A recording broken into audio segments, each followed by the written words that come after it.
কে আমার আপন, কে আমার পর, আমি কাকে বিশ্বাস করব কাকে করব না, কে আমার কাছে থেকে আমার সাথে শত্রুতা করবে, এগুলো আমরা কখন বুঝবো? ঘটনা ঘটে যাওয়ার পর। তখন তো সবকিছুই শেষ, তখন আর বুঝে লাভ কি? কি হবে তখন বুঝি? আমরা কোন দুনিয়ায় বাস করি যে আমরা একটা মেয়ে হয় একটা মেয়ের কাছেই সেফ না? তাহলে আমাদের সেফটি কোথায়?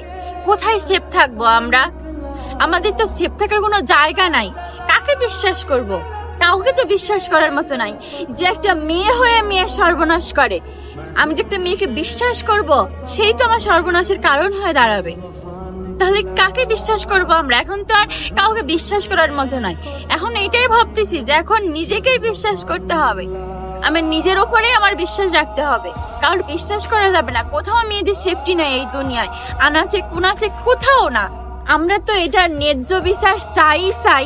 একটা কথা আমি শুনছিলাম যে ওনার ফ্যামিলিকে নাকি 10 লক্ষ টাকা দেওয়া হবে। কি হবে 10 লক্ষ টাকা দিয়ে বলুন তো? তাহলে কি তার সেই বাবা মা তার মেয়েটাকে ফিরে পাবে? কোনো লাভ হবে এটা দিয়ে? টাকায় কি জীবনের সবকিছু? ইমোশনালটাকে কিছুই না।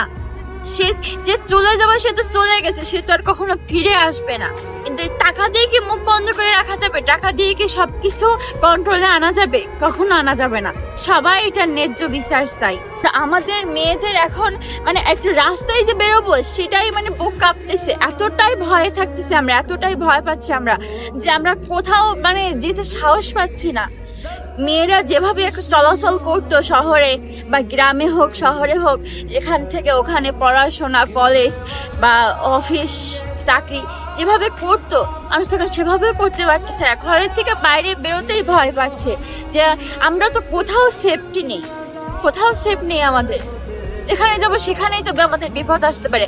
সবাই আতঙ্কে থাকতেছে যে আজ ওর সাথে এই ঘটনাটা ঘটছে, কাল তো আমার সাথেও ঘটতে পারে।